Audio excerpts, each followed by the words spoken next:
In wildlife photography, we generally tend to shoot a tight frame. That is, we fill the frame with the subject. However, there are some instances where you must take a wider shot or the so-called habitat shot, the one which reveals the environment. In this video, you will learn what are those specific instances where you need to shoot wide and where you need to shoot close. And yes, if you like this video, please give it a thumbs up and subscribe to this channel for more such tips and tricks.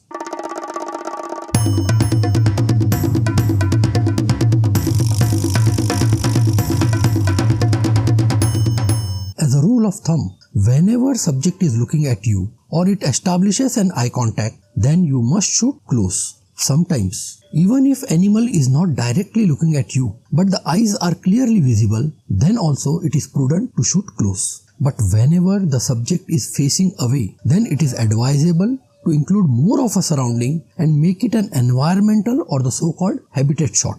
Look at these two images and appreciate when I prefer to go close and when I shot wide. Sometimes you need to include surrounding to tell the story. Look at this image of a famous tigress Maya of Tadoba walking with her two cubs. In order to include her huge fan following in the background, I prefer to shoot wide. But a word of caution.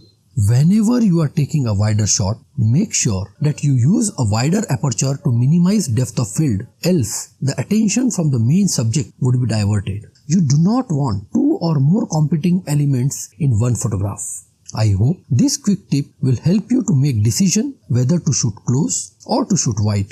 Try it, judge for yourself and keep exploring.